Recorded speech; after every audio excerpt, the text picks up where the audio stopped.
There's no feeling more intense than starting over. If you deleted your homework the day before it was due, as I have, or if you left your wallet at home and you have to go back after spending an hour in the commute.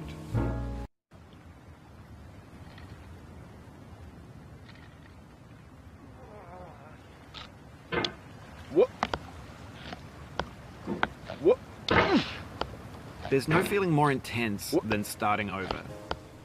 If you deleted your homework the day before it was due, as I have, or if you left your wallet at home and you have to go back after spending an hour in the commute. If you won some money at the casino and then put all your winnings on red but it came up black. If you got your best shirt dry cleaned before a wedding and then immediately dropped your food on it. If you won an argument with a friend and then later discovered that they just returned to their original view. Starting over is harder than starting up. If you're not ready for that, like if you've already had a bad day, and what you're about to go through might be too much, feel free to go away and come back. I'll be here. Alright, thanks for coming with me on this trip. I'll understand if you have to take a break at any point. Just find a safe place to stop and quit the game. Don't worry, I'll save your progress, always, even your mistakes. This game is a homage to a free game that came out in 2002, titled Sexy Hiking. The author of that game was Jazzuo, a mysterious Czech designer who was known at the time as the father of B games. And B games are rough assemblages of found objects. Designers slap them together very quickly and freely, and they're often too rough and unfriendly to gain much of a following. They're built more for the joy of building them than as polished products. In a certain way, Sexy Hiking is the perfect embodiment of a B game. It's built almost entirely out of found and recycled parts, and it's one of the most unusual and unfriendly games of its time.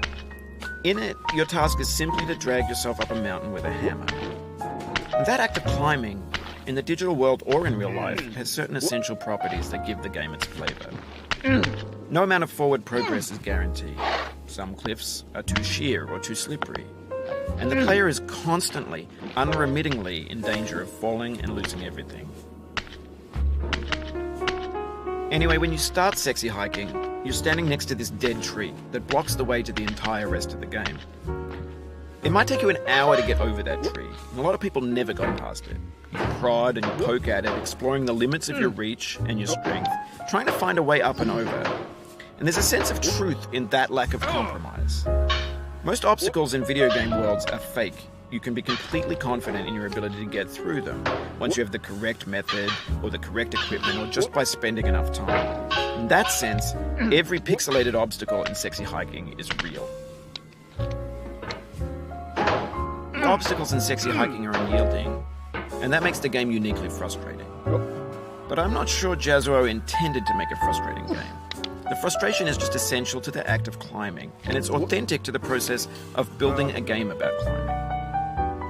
A funny thing happened to me as I was building this mountain. I'd have an idea for a new obstacle, and I'd build it, test it.